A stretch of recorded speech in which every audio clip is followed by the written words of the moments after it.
আমরা বলতেছিলাম জাহান্নাম অনেক ভয়ঙ্কর একটা জায়গা।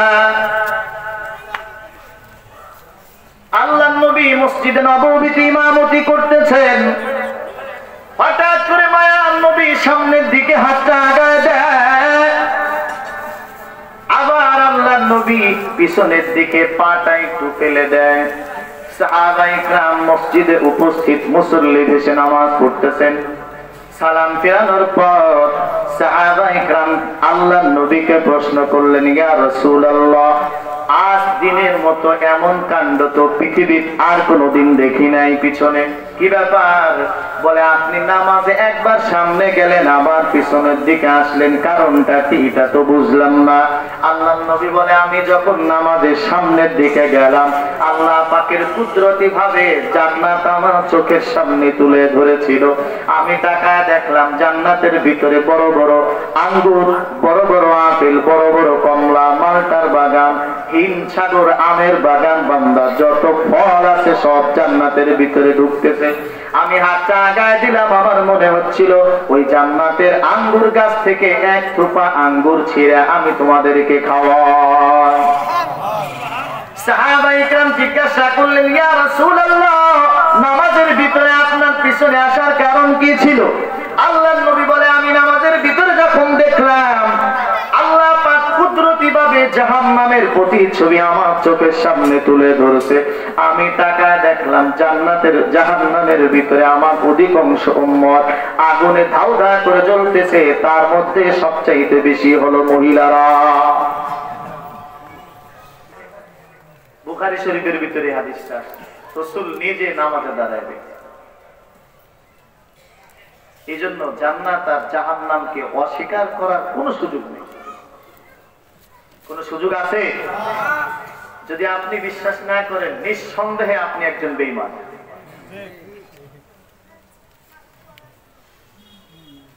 নামাজ না পড়লে কিন্তু সে বেঈমান হয় না, রোজা না রাখলে সে বেঈমান হয় না, কোরআন না পড়লে সে বেঈমান হয় না, হজ না করলে কেউ সে বেঈমান হয় না।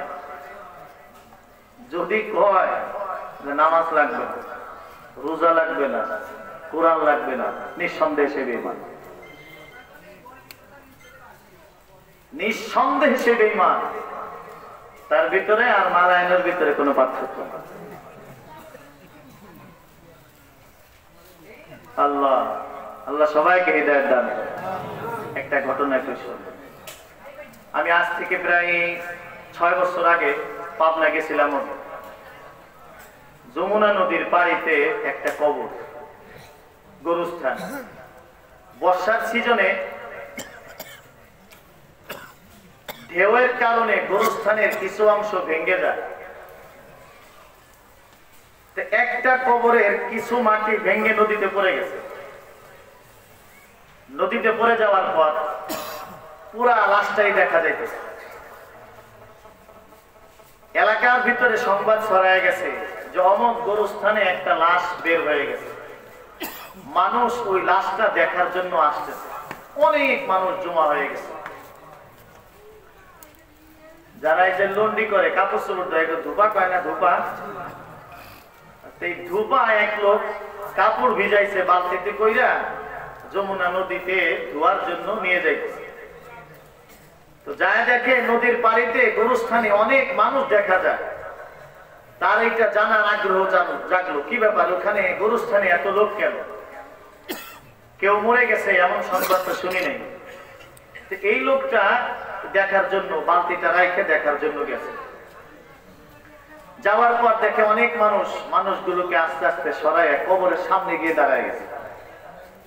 দাঁড়ায় দেখে এই আমাদের দেশে মাছি আছে না, মাছি, এই মাছির মতো ছোট্ট একটা প্রাণী ওই মৃত্যু ব্যক্তির কপালে যখন পড়ে, মৌমাছির পিছনে যেমন একটা আল আছে না, কামড় দেয়, এরকম ওই মাছির এক প্রাণীর, ছোট্ট একটা প্রাণীর মুখে ছোট্ট একটা আল যখনই এই মৃত্যু ব্যক্তির কপালের উপর পড়ে, পুরা লাশটা একেবারে সবুজ সবুজ কালার হয়ে যায়, আর পুরা লাশটা এরকম থরথর করে কাঁপতেছে। এই মানুষগুলো দাঁড়ায় দাঁড়ায় দেখতেছে, ধূপা মনে মনে চিন্তা করতেছে ব্যাপারটা এই ছোট্ট একটা প্রাণী, ওরে তো একটা গেলা মারলেও মরে যাবে। তো ধোপা ইটা মনে করে ছোট্ট একটা ডেলা হাতে নিয়েছে ইটা। তৃতীয়বার যখন এই প্রাণীটা ওই মৃত্যু ব্যক্তির কপালে পড়ছে, ওরা পড়তে দেরি আছে, সাথে সাথে ধোপা ওই ইটাটা ওই প্রাণীকে উদ্দেশ্য করে ওনার কপালে ছুঁড়ে মারছে, কিন্তু লাগে নাই। আসলে কি লাগার জিনিস হইল? যখনই লাগে নাই, ছোট্ট মাছের মতো প্রাণীটা উড়ে এসে তার কপালে পড়ছে ওই ধোপা। ধোপার কপালে পড়ার সাথে সাথে ধোপা জমিনে পড়ে, ধোপা জমিনে পড়ে যাওয়ার সাথে সাথেই আজরাইলের সাথে সাক্ষাৎ হয়ে গেল। দেখছেন কবরের আযাব, এটা একেবারেই বাস্তব, অস্বীকার করার কোনো সুযোগ নেই।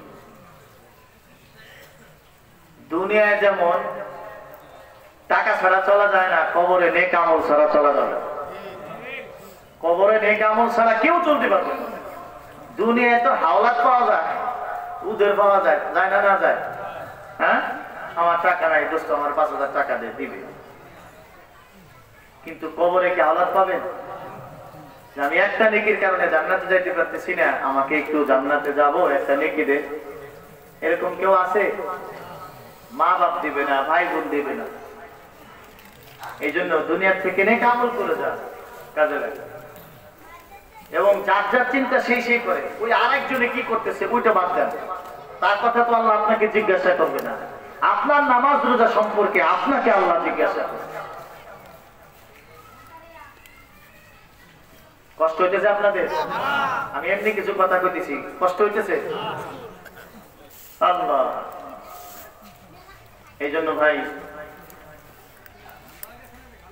আবার এমন কিছু মানুষ আল্লাহ নবীতে দেখছে, দুনিয়ায় কত মানুষ। একটু আগে আসেন তো, একটু আগে আসেন, আসেন আসেন, একটু আগে আসেন। আলহামদুলিল্লাহ, ভালো লোক আসছে, আলহামদুলিল্লাহ। দূর থেকে ওলামা ইকরামরা আসছেন, বয়ান পেশ করবেন। আমি তো আপনাদের বাড়ির কাছের লোক। আল্লাহ,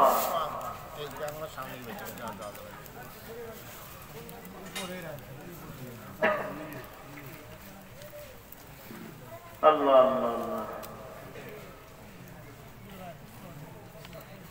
আসেন একটু, যার সামনে ফাঁকা জায়গা আছে একটু পূরণ করে বসেন, বসেন বসেন, একটু আগে আসেন। আল্লাহ,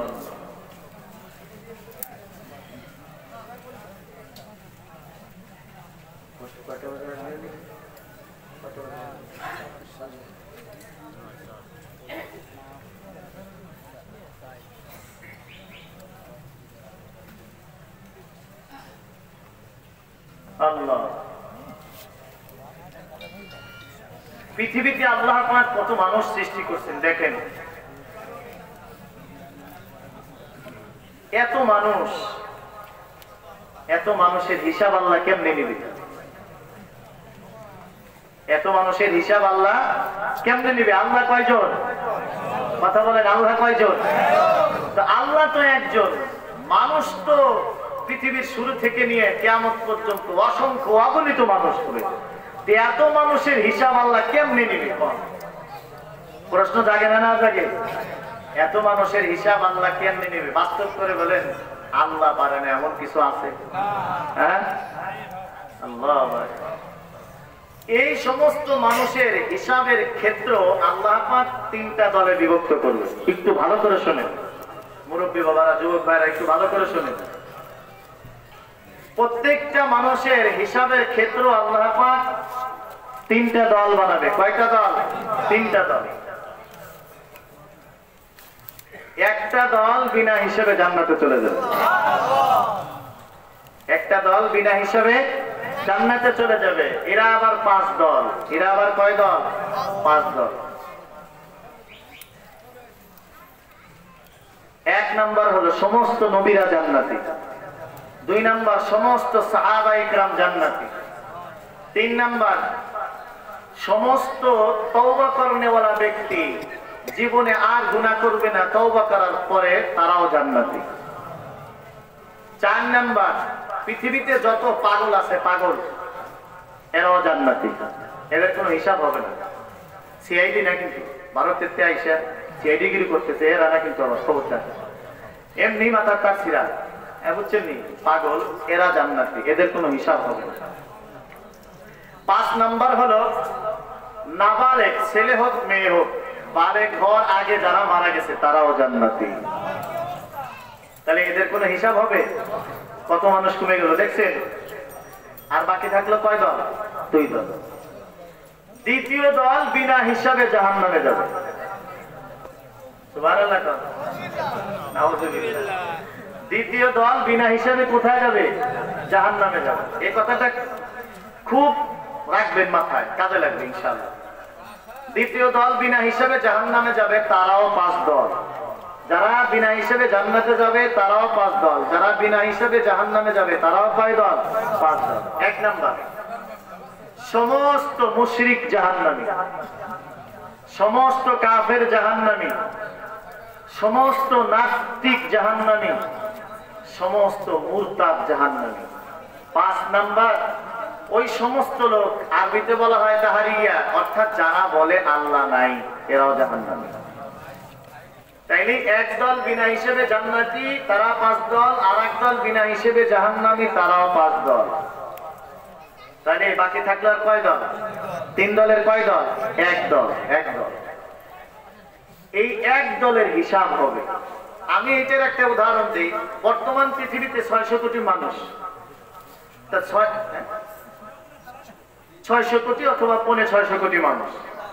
তো এর ভিতরে 600 কোটির 200 কোটি হলো মুসলমান, 200 কোটির কি? মুসলমান। তাহলে 400 কোটি হলো বিনা হিসাবে জাহান্নামী। দেখছেন নি? ঠিক না বেঠিক? 200 কোটি মুসলমান, 400 কোটি অন্যান্য ধর্মীয় যারা আছে তারা। তাহলে এই 400 কোটি বিনা হিসেবে জাহান্নামী, এদের জন্য কোনো দাড়িপাল্লা স্থির করা হবে না। এখন আসেন, আছে যে 200 কোটি, এই 200 কোটির কি হবে? হিসাব হবে। 200 কোটির কি হবে? হিসাব হবে। এরা 3 দল। কেমন? এই 3 দলের 1 দল হলো হিসাব করার পর একটা দল বের হবে যাদের আমল এবং গুনাহ বরাবর, এদিকও না ওদিকও না, একেবারে স্বর্ণের দ্বারা। বুঝছেন নি?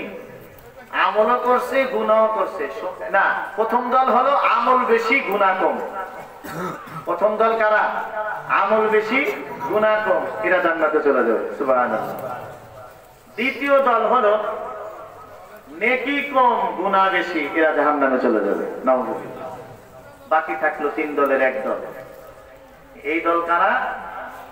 এরা হলো নেকি এবং বদি, অর্থাৎ নেক আমল এবং বদ আমল দুটোটাই সমান সমান বরাবর।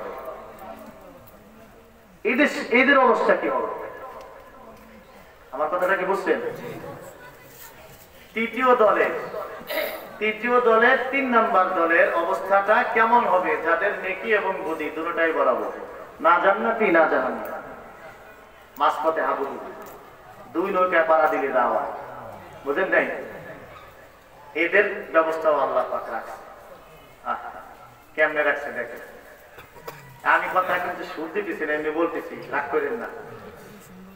আল্লাহ তো এদেরকে আল্লাহ পাক জান্নাত আর জাহান্নামের মাঝখানে দাঁড়া করাবে।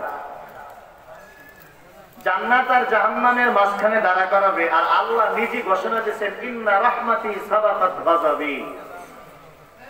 বাইসাইকেল বেশি জোরে চলে না মোটরসাইকেল বেশি জোরে চলে? মোটরসাইকেল জোরে চলে না প্রাইভেট কার জোরে চলে? হেলিকপ্টার জোরে চলে না বিমান জোরে চলে? বিমান। তা আল্লাহর রহমত ধরেন বিমান, আর আল্লাহর গজব ধরেন বাইসাইকেল। হ্যাঁ বুঝছেন নি? ইন্না রাহমাতি সাবাকাত গাযাবি। আমার রহমত গজবের চাইতে দ্রুত গতিতে চলে, রকেটের মতো চলে, বিমান না, রকেটের গতিতে চলে।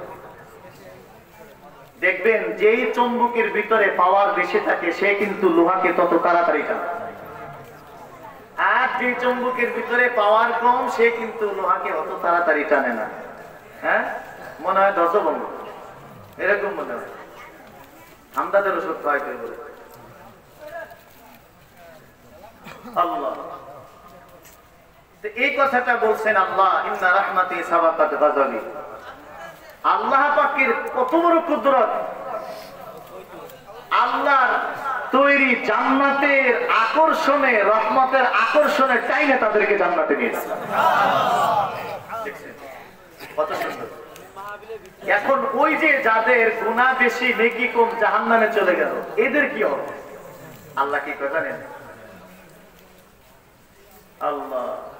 আল্লাহ বলেন, আল্লাহ রাসূল সাল্লাল্লাহু আলাইহি ওয়াসাল্লাম বলেন,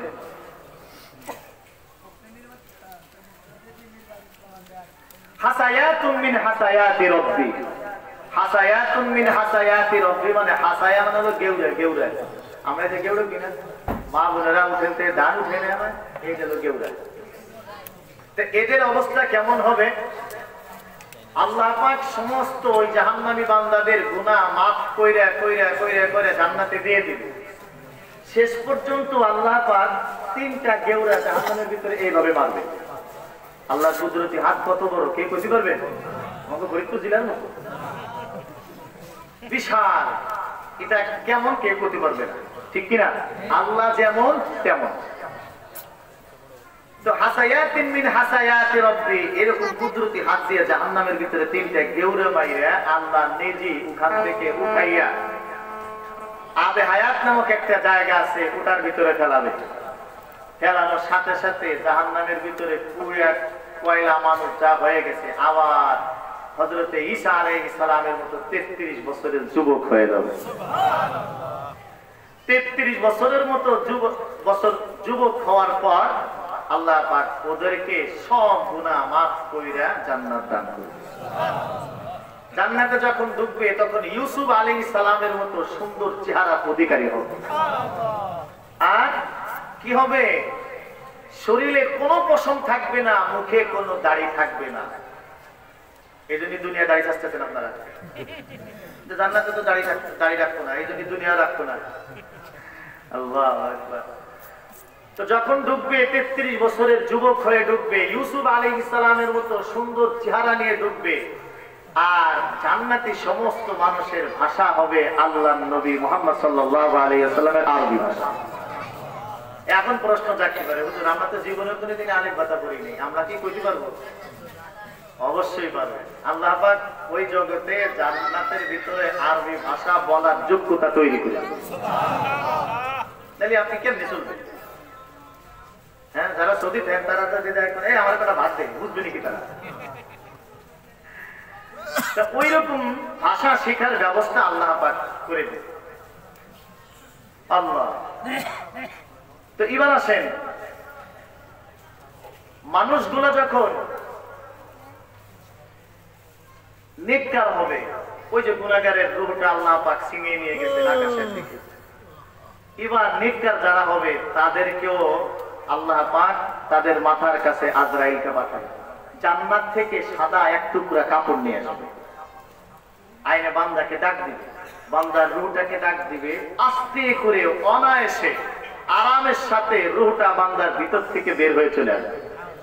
জান্নাতের ওই সাদা টুকরার ভিতরে পেঁচাইয়া সব ফেরেশতারা নারায়ে তাকবীর দিতে দিতে একেবারে আসমানের প্রথম গেটে নিয়ে যাবে। গেটে যাওয়ার সাথে সাথেই ফেরেশতা আওয়াজ দেয়, কে ভাই? বলে আমি একজন মানুষের রূহ নিয়ে আসছি। উপর থেকে ফেরেশতা বলে, তুমি কোন নেককারের রূহ নিয়ে আসছো, যেই রূহের সুগন্ধিতে সাত আসমান সাত জমিন শুদ্ধ ঘ্রাণ হয়ে গেছে। এই কথা বলার সাথে সাথে আসমানের প্রথম দরজা খুলে দিল। খুলে দেওয়ার সাথে সাথে সব ফেরেশতারা প্রথম আসমান থেকে নিয়ে আল্লাহর আরশ পর্যন্ত নারায়ে তাকবীর দিতে দিতে নিয়ে যাবে। আল্লাহর সাথে রূহের মোলাকাত হবে, সাক্ষাৎ হবে। ওই বান্দার মৃত্যু ব্যক্তির গোসল হয়ে গেছে, জানাজা হয়ে গেছে। যদি নেককার বান্দা দাফন করতে দেরি হয়, তখন ওই যে পিছনে বলছিলাম খাটের উপরে শুয়ে শুয়ে ডাকে, মনে আছে নাকি? এই নেককার বান্দাও চার পায়া খাটের উপরে শুয়ে শুয়ে ডাকবে, এ সন্তান, এই পচা গন্ধা দুনিয়ায় আমাকে রাখিস না, আমার তাড়াতাড়ি কবরে দাফন করে দে, কারণ কবরে আমি আল্লাহর সাথে সাক্ষাৎ করব। এই বান্দার কবরে দাফন হয়ে গেল, তিনটা প্রশ্ন করলো, সাথে সাথে উত্তর দিয়ে দিল, জান্নাতের ফায়সালা হয়ে গেল। জান্নাতের ফায়সালা যখন হয়ে গেছে, হিসাব নিকাশ না হওয়ার আগ পর্যন্ত তো কোনো মানুষ জান্নাতেও যাবে না, জাহান্নামেও যাবে না। তবে রাসূল হাদিস বলছেন, আল কবরু রাউযাতুম মিন রিয়াজিল জান্নাহ আও হুফরাতুম মিন হুফারিন নার। যারা নেককার তাদের কবরটাই জান্নাতের বাগান হয়ে যায়, আর যারা গুনাহগার তাদের কবরটা জাহান্নামের গর্ত হয়ে যায়। আল্লাহ পাক যখন জান্নাত আর জাহান্নাম বানাইছেন, বানানোর পর জিবরিল আমিনকে বলতেছেন, আজরাইল জিবরিল আমিনকে বলতেছেন, ও জিবরিল যাও আমার জান্নাত আর জাহান্নামকে একটু দেখে আসো।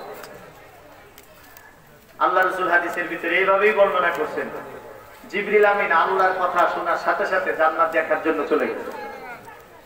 পুরা জান্নাত জিবরিল আমিন ঘুরে ঘুরে দেখে আবার আল্লাহর সামনে উপস্থিত হয়েছে। আল্লাহর সামনে উপস্থিত হয়ে বলতেছে, আল্লাহ তুমি যে জান্নাত বানাইছো তোমার বান্দারা দেখার সাথে সাথেই ঢুকে যাবে। সুবহানাল্লাহ। এই কথাটা বলার পর আল্লাহ পাক রব্বুল আলামিন কুদরতিভাবে জান্নাতের চতুর্পাশ আবার অন্য আরেক কষ্টকর বস্তু দিয়ে ঘিরে ফেললেন। ঘিরার পরে দ্বিতীয়বার আবার জিবরিলকে বলতেছেন, এবার যাই একটু আমার জান্নাতটা দেখে আসো। তো জিবরিল আমিন আবার গেছেন, আবার যায় জান্নাত দেখছেন। দেখার পর আল্লাহর কাছে এসে বলতেছে, আল্লাহ জান্নাতে ঢোকা তো খুব কঠিন। এই কথাটাই আল্লাহ রাসূল বলছেন, হুজিবাতিন নারু বিশ-শাহওয়াত ওয়া হুজিবাতিল জান্নাতু বিল মাকারিহ। ওইরকম জাহান্নাম আল্লাহ তৈরি করার পর জিবরিলকে বললেন, আমার জাহান্নামটা একটু দেখে আসো। জিবরিল আমিন জাহান্নাম দেখছেন, দেখে আল্লাহর কাছে যা বলতেছে, আল্লাহ জাহান্নামে ঢোকা তো খুব কঠিন। আল্লাহ পাক জাহান্নামের আকৃতিটা আবার একটু পরিবর্তন করে দিয়েছে। চতুর্থবার আবার বলতেছে, এবার যায় আবার একটু জাহান্নামটা দেখে আসো। জিবরিল আমিন আবার গেছে জাহান্নাম দেখতে, দেখে আল্লাহর কাছে এসে বলতেছে, আল্লাহ জাহান্নামে ঢোকা তো একেবারেই সহজ। জাহান্নামে ঢোকা একেবারেই সহজ। এটা কেমনে? রব চাহি জিন্দেগিতে যদি চলেন তাহলে জান্নাত, আর মন চাহি জিন্দেগি চলবেন জাহান্নাম। রব চাহি জিন্দেগি মানে কি? আল্লাহ যেটা বলছেন, মা আতাকুমুর রাসূলু ফাখুযুহু ওয়া মা নাহাকুম আনহু ফান্তাহু। আল্লাহ যেভাবে চলতে বলছেন, আল্লাহ থিওরি অনুযায়ী যদি চলেন জান্নাতি, নিজের মন মতো চলবেন জাহান্নামে। এ হলো হুজিবাতিন নারু বিশ-শাহওয়াত ওয়া হুজিবাতিল জান্নাতু বিল মাকারিহ। এবার যখন বান্দা জান্নাতের ভিতরে ঢুকে যাবে, এত সুন্দর নিয়ামত দেখবে, দুনিয়ায় দেখবেন। মনে করেন আপনার বাড়ি এই আমগিরাম, কামারগিরাম। আপনি যদি ঢাকা যান, ঢাকা যায় কতদিন থাকবেন? ঢাকার কথা বাদ দিলাম, সৌদি গেছেন আপনি টাকায় কামাই করতে, সারা জীবনের জায়গায় কাটাই দিবেন। আপনি যখনই বাড়ি থেকে রওনা দিবেন তখনই আপনার ভিতরে এই কথাটা জাগবে যে আমি আবার কবে বাড়ি আসবো। কথা বলেন না? কারণ নিজের বাড়ি, জন্মভূমির মায়াই আলাদা। তো বাংলাদেশের চেয়ে সৌদি এত উন্নত জায়গা যাওয়ার পরও সে মনে মনে ভাবে যে কবে আমি আমার বলমারি, আমার গ্রাম ফিরে যাব।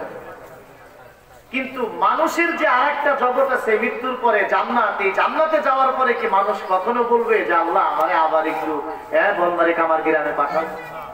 কথা কন। হ্যাঁ, সৌদি যাওয়ার পরে বলে, মনে মনে ধারণা করে কবে আমার দেশে যাব, মার মুখটা দেখবো, আত্মীয় স্বজন, বন্ধু, বাবাকে দেখবো। কিন্তু জান্নাতে যাওয়ার পরে ধারণা, এই ইমেজটা কেন হবে না? আল্লাহ রাসূল বলছেন, জান্নাতের নিয়ামত, এত নিয়ামত দেখার সাথেই আল্লাহ পাক দুনিয়ার কথা ওকে ভুলাই দিবে। এবার যখন জান্নাতে বান্দা ঢুকবে, আহা ৭৫ জন স্ত্রী দিবে। কতজন? ৭৫ জন স্ত্রী দিবে। আর এক হাদিসে আছে ৭০ জন স্ত্রী দিবে। আর এক হাদিসে আছে ঢুকার সাথেই প্রথমে 2 জনকে দিবে। বর্তমান পৃথিবীতে যার 2টা বউ আছে সে সবচেয়ে বড় বিপদ আছে। কথা কন না? এটাই সামাল দিবার পারে না, দেশ যে ৭০ ধারে কেমনি সামাল দিবা? আল্লাহ রাসূলের কাছে সাহাবায়ে কেরাম জিজ্ঞাসা করছেন, ইয়া রাসূলুল্লাহ, জান্নাতের ভিতরে যে ৭০ জন হুর পাবে, স্ত্রী পাবে, তাহলে এত শক্তি একজন যুবক কই পাবে? আল্লাহ রাসূল বলেছেন একটা যুবককে 100টা যুবকের শক্তি দেওয়া হবে। 100টা যুবকের শক্তি দেওয়া হবে। 70 জন স্ত্রীর সাথে সে মিলামিশা করবে, আনন্দ ফুর্তি করবে। ওখানে গোসল ফরজ হবে না, বীর্যপাত হবে না। হঠাৎ জান্নাতের ভিতর থেকে একটা আওয়াজ দিবে যে তোমার তো আরো স্ত্রী আছে। একজনকে যদি এত সময় দাও, তোমার তো আরো স্ত্রী আছে, তাকে কেমনে সময় দেবা? এই আওয়াজটা বান্দার কানে আসার সাথে সাথে ওই স্ত্রী দেখে চলে আসবে, অন্য স্ত্রীর কাছে যাবে। অন্য স্ত্রীর কাছে যাওয়ার সাথে সাথে সে তার কোলে টাইনা জড়ায় ধইরা বলবে যে জান্নাতের চাইতেও বড় নিয়ামত আল্লাহ তোমাকে আমার কাছে পাঠিয়েছে। সুবহানাল্লাহ জোরে কর। কি কথা কি কাল্পনিক মনে হচ্ছে না বাস্তব? বাস্তব। وسيق الذين اتقوا ربهم إلى الجنة زمرا حتى إذا جاءوها وفتحت أبوابها وقال لهم خزنتها سلام عليكم طبتم فادخلوها خالدين। দলে দলে, সুমার শব্দের অর্থ হলো দল দল। এই দলে দলে জান্নাতে আল্লাহ ঢুকায় দেয়। সর্বপ্রথম যেই দল জান্নাতে ঢুকবে তাদের চেহারা হবে চন্দ্রের আলোর চাইতেও বেশি। আর সর্বপ্রথম আল্লাহর নবীর 70,000 সাহাবী সর্বপ্রথম বিনা হিসেবে জান্নাতে ঢুকবে। এই প্রত্যেক 70,000-এর এক একজনের সাথে থাকবে আরো 70,000। 70,000 তো বিনা হিসেবে ঢুকবেই, এই প্রত্যেক 70,000-এর এক একজনের সাথে থাকবে কত? আরো 70,000। কষ্ট হতে আপনাদের? আরো 70,000 বিনা হিসেবে জান্নাতে যাবে। যাওয়ার পর এবার জান্নাতে যখন প্রত্যেকটা মানুষের এক একটা বাড়ি হবে, জান্নাতে এক একজনের এক একটা খাট কেমন হবে জানেননি? আল্লাহ কোরআনের ভিতরে বলছেন ওয়া ফুরুশিম মারফুআ। আল্লাহ নবী এই আয়াতের ব্যাখ্যা করছেন লাকামা বাইনাস সামাই ওয়াল আরদ। ওয়া ফুরুশিম মারফুআ মানে হলো সর্বপ্রথম যারা জান্নাতে ঢুকবে তাদের ওই জান্নাতটা আল্লাহ পাক বানাবে ইয়াকুত পাথর দিয়া আর মনিয়ার হীরা মুক্তা দিয়া। এবং ওই জান্নাতের ভিতরে এক একজন জান্নাতীর এক একটা খাট হবে। খাটটা হবে কতটুক জানেননি? ওয়া ফুরুশিম মারফুআ। আসমান আর এই জমিনের মাঝখানে 500 বছরের ব্যবধান রাস্তা। জান্নাতি বান্দাকে যখন একটা খাট দেয়া হবে, ওই খাটটা হবে স্বর্ণের, আর কিছু হবে না। স্বর্ণের খাটটা উঁচু হবে আসমান আর জমিনের মাঝখানে যতটুকু ফাঁকা, এত পরিমাণ উঁচা হবে। অফুরুশিম মারফুআ। আল্লাহ রাসূল ব্যাখ্যা করছেন লাকামা বাইনাস সামাই ওয়াল আরদ। জান্নাতের ভিতরে তোরে যে খাটটা দেয়া হবে, আরে বান্দা তুই কি জানিস এই খাটটা উচ্চতা কতটুক? বলে আসমান আর জমিনের মাঝখানের জায়গা যতটুক, তোর খাটের উচ্চতা ততটুক। এত বড় খাট। আল্লাহ। এবার ওই খাটের উপরে যখন শুয়ে থাকবি, তোর খাটের পাশে থাকবে ঘরের একটা জানালা। জানালার কাছেই চলে আসবে জান্নাতে সিদরাতুল মুনতাহা একটা বড়ই গাছ আছে, বড়ই গাছের ডাল তোর জানালার কাছে চলে আসবে। তুই জানালার শিকির ভিতর দিয়ে হাতটা বের করে জান্নাতি বড়ই তুমি খাবা। জান্নাতি বড়ইটা যখনই তুমি কামড় দিবা, কামড় দেওয়ার সাথে সাথে এক বড়ই থেকে ৭৫ ধরনের স্বাদ বের হবে। কত ধরনের? একটা বড়ই থেকে ৭৫ ধরনের স্বাদ বের হবে। আর বড়ইটা হবে কতটুক? বড়ইটা হবে হলো এক একটা ড্যাগের মতো। কিসের মতো? এক একটা ড্যাগের মতো।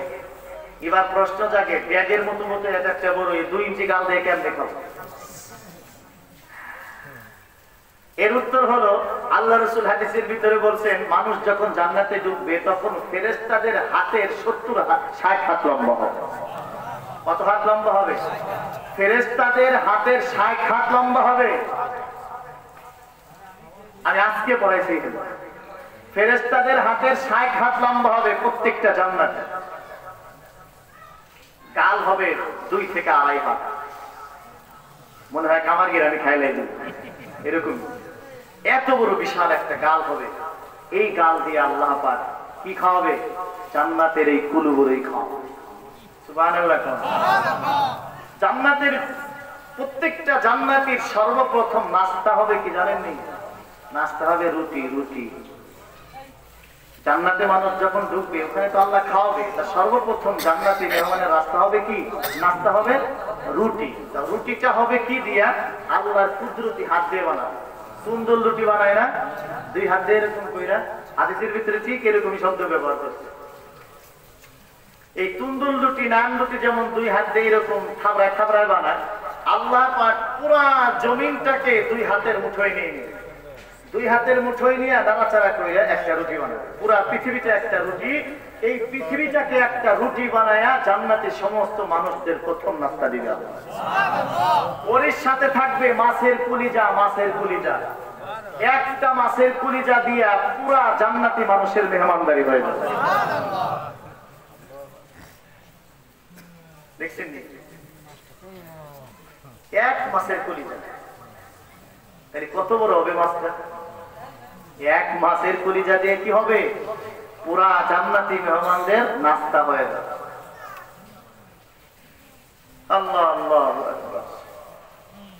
আর জান্নাতের ভিতরে যে হুরগুলি পাবেন, ওয়াহুরুন আইন কামসালিল লুলুল মাকনুন।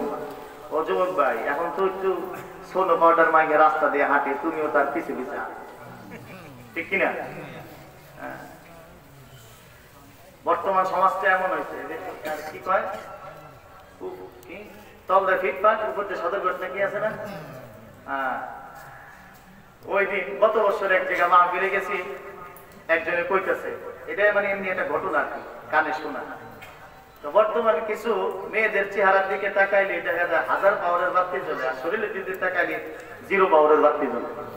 এর মানে কি? এখন চাঁদনি, তারপরে এই যে লতা, এইটা মাইকে খালি এইটুক সাদা আর সব কালো, এলো মুখে 1000 পাওয়ারের বাতি জ্বলে। বুঝছেন নি? আমি এর ব্যাখ্যা পরে বুঝতে শুনলাম, এই যে চাঁদনি মাইকে 1000 পাওয়ারের বাতি জ্বলাইছে মুখে, ওটার দিকে তাকায়। আল্লাহ বলছেন ওয়াহুরুন আইন কামসালিল লুলুল মাকনুন।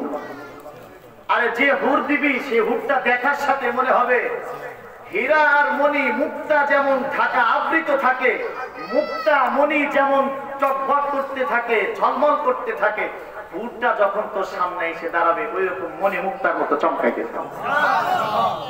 দুনিয়া ওই তার পাশে ঘুরবা, আখেরাতে পাবা, ঠিক কিনা? এই জন্য প্রেম প্রেম যারা করো তারা বাদ দাও। আমি যে বছর তাফসীরে জালালাইন করি, ওই বছর প্রেমের আমার রাস্তা উঠে গেছে, আমার ব্যক্তিগত কথা। কারণ বিবাহ শাদী এটা তকদির হলো দুই ধরনের, একটা হলো তকদিরে মুবরাম আর একটা হলো মুআল্লা। তকদিরে মুবরাম আর একটা হলো তকদিরে মুআল্লা। তকদির এটা আল্লাহর সাথে খাস, আল্লাহ যার তকদির যা লেখছে সে সেটাই পাবে, ঠিক কিনা? বাস্তব করে বলেন, এমনও পৃথিবীতে ঘটতেছে না খাওয়া দাওয়া হয়ে গেছে, তারপরেও মাইয়ে না নিয়ে বাড়িতে চলে গেছে, বিয়ে ভেঙে গেছে, আছে না নাই? এর মানে হলো ওর সাথে তো তকদির নাই। তুমি যার পিছনে ঘুরে ঘুরে এত টাকা, চাকরির টাকা নষ্ট করতেছো ফোন দিয়া, রাত ঘুম কামাই করতেছো, আর একজনে নিয়ে সাপোর্ট দিয়ে। এই জন্য আল্লাহ তোমার জন্য যেটা নির্ধারণ করে রাখছে সেটা তোমার আসবেই। এই ভুল ভাঙছে আমার তাফসীরে জালালাইন যে বছর পড়ি, সেই বছর আমি নিজে পড়ার পরে আমার এই ভুলটা ভাঙছে। আসলে তো বাস্তব।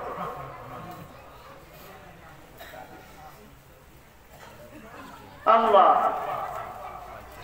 এই হুরগুলো যখন বান্দা তোমার কাছে আসবে, আমরা দুনিয়া যখন মানুষের মুখে একটু ভালো কণ্ঠের গান শুনি, তখন দেখবেন যারা একটু ফাজিল টাইপের ওই জায়গায় দাঁড়ায় দাঁড়ায় ওর দিক তাকাই দিয়ে মনে হয় যে ওর ড্যান্স শুরু হয়ে গেছে, হয় না? না হয়। অথচ এই হুর আইসা তোমাকে জড়াই ধরে বলবে, নাহনুল খালিদাতু ফালা নাবিদু ওয়া নাহনুন নাইমাতু ফালা নাবাসু ওয়া নাহনুল রাদিয়াতু ফালা নাসখাতু তুবা লিমান কানা লানা ওয়া কুননা লাহু।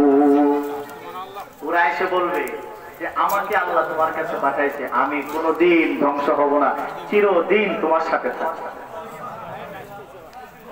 সুবহানাল্লাহ। জান্নাতের ভিতরে আল্লাহ পাক আনার বানাবেন, আনার বেদে না। এক আনারের খোসা, ডালিমের খোসা হবে কতটুক জানেননি? 100 বছরের রাস্তা, এত বড় হবে খোসা। কেমনে খাইবেন?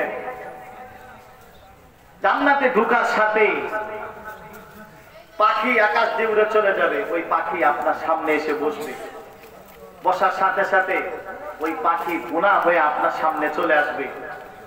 গুনার সাথে সাথেই ওই পাখির জবানও আল্লাহ খুলে দিবে। এসে বলবে আতাকুলুনি আতাকুলুনি, আমাকে তুমি খাবানি, আমাকে তুমি খাবানি। বান্দা তখন বলবে হ্যাঁ আমি তোমাকে খাবো। তখন ওই পাখির জবান দিয়ে দ্বিতীয় আওয়াজ বের হবে, তুমি কি ঝোল খাবা না ভুনা খাবা? ওই বান্দা বলবে আমার তো একটু ভুনা খাইতে মনে চায়। সাথে সাথে ডান পাশের ডানা খুলে ভুনা হয়ে স্বাক্ষরখানায় উপস্থিত। এই হাড্ডি থেকে গোশত খাওয়ার পর যতটা হাড্ডি তুমি দস্তারখানায় রাখবা, প্রত্যেকটা হাড্ডি থেকে সমপরিমাণ পাখি আবার উড়ে চলে যাবে। জান্নাতের নিয়ামত শেষ হবে। জান্নাতে কোনো পেশাবখানা নাই, কোনো পায়খানা নাই। যত খাবার শুধু ওই জায়গা 7 আপও লাগবে না, আরসিও লাগবে না, স্প্রাইটও লাগবে না, জিরে পানিও লাগবে না, মৌজুও লাগবে না। খালি একটা ডেক দিবি, সব শেষ। খালি একটা কি দিবা? ডেক দিবা, সব শেষ। এত খাবার আল্লাহ পাক জান্নাতের ভিতরে রাখছে। আহা, এই জান্নাতের কথা তো আমরা ভুলেই গেছি। জান্নাতের কথা আমরা কি করে গেছি? ভুলে গেছি। এই জন্য আমরা যারা আছি ভাই একটু চিন্তা করি যে দুনিয়ার এই হায়াত আর কয়দিন। মৃত্যুর পরে যদি জান্নাত পাই তাহলেই তো সোনায় সোহাগা, ঠিক কিনা? আর যদি ওই হিসাব দিয়েই যাওয়া লাগে, হিসাব দিয়ে তো আসলে কেউ যাইতে পারবে না। আল্লাহর রহমত ছাড়া জান্নাতে কেউ যাইতে পারবে না, কারণ ওই আমল আমরা করতে পারতেছি না। আমি নামাজ পড়ি, আমি কি করতে পারবো যে আমার এই নামাজ কবুল হয়েছে? হ্যাঁ, কেউ করতে পারবে। দেখেন হাটহাজারী মাদ্রাসা নাম শুনছেন না? হাটহাজারী মাদ্রাসার একজন মোহতারাম সাহেব ছিল, তার নাম হলো মাওলানা হাবিবুল্লাহ সাহেব রহমতুল্লাহ আলাইহি। নামাজ কি জিনিস? এরা কিন্তু সাহাবীও না, এমনি আমার আপনার মতো মানুষ, বুজুর্গ।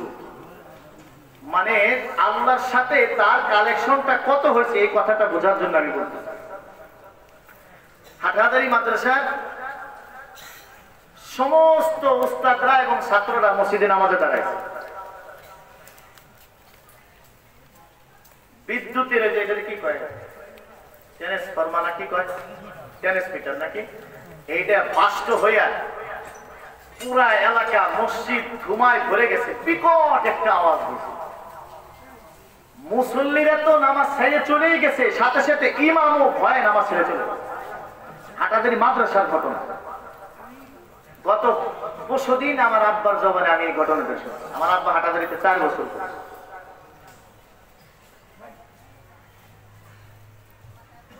তো সব মানুষ বের হয়ে চলে গেছে। ধোঁয়া যখন আস্তে আস্তে চলে গেছে, আল্লাহু আকবার, আবার নামাজ পড়ার জন্য যখন মানুষ মসজিদে আসছে, আইসে দেখে হাটহাজারী মাদ্রাসার মোহতারাম সাহেব নামাজে দাঁড়াই রয়েছে। সুবহানাল্লাহ। নামাজে কি রয়েছে? দাঁড়াই রয়েছে। আল্লাহু আকবার। নামাজের পর ওনাকে জিজ্ঞাসা করছে কি ব্যাপার, আপনি কিছু টের পান নাই? তো আল্লাহর ওলি বুজুর্গ বলতেছে আমি তো কিছুই টের পাই না। সুবহানাল্লাহ। তাহলে কেমন নামাজ পড়ছে তারা? তারা তো কয়েকদিন আগের মানুষ, কয়েক বছর আগের মানুষ। এই জন্য বাবারা, হুজুর চলে আসছে, আমি আর সামনের দিকে যাব না। এই কিছু ক্ষুদ্র কথা বললাম। আমি আপনাদের এলাকারই সন্তান, ব্যক্তিগতভাবে আপনাদের কাছে দোয়া চাই। বিশেষ করে আমার আব্বার জন্য দোয়া করবেন। 83 বছর বয়স হয়ে গেছে। আব্বার তো সবাই চেনেন, বাইকদের দোলা ধরে চেনেন না? আল্লাহ পাক নেক হায়াত দারাজ করেন। আমার আম্মা মারা গেছে, অ্যাক্সিডেন্ট করে শহীদে মৃত্যু হয়েছে। তারপরেও দোয়া চাই আল্লাহ যেন মার কবরকে জান্নাতের বাগান বানায় দেয়।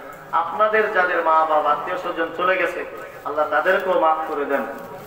বিশেষ করে যে কথাগুলি বললাম, আমি গুনাহগারকে আল্লাহ সর্বপ্রথম আমল করা তৌফিক দান করেন। কারণ আমার যদি আমল না থাকে, আমার এই কথার আসর আপনাদের হবে না। লিমা তাকুলুনা মা লা তাফআলুন। এইজন্য আল্লাহ কোরআনের কথা যতটুকু বলছি, আল্লাহ সর্বপ্রথম আমাকে আমল করা তৌফিক দান করেন, আপনাদেরকেও আমল করা তৌফিক দান করেন। এই মসজিদকে আল্লাহ পাক কবুল করেন। এই মাহফিলকে ওসিলা করে আল্লাহ পাক এলাকার সবাইকে নামাজি বানায় দেন। আল্লাহ পাক এই এলাকার যত মুর্দা আছে সবাইকে মাফ করে দেন, যত অসুস্থ আছে সবাইকে সুস্থ করে দেন। এই এলাকাকে মাহফিলকে উদ্দেশ্য করে ওসিলা করে আসমানি বালা জমিনি বালা থেকে এই এলাকাকে হেফাজত করেন।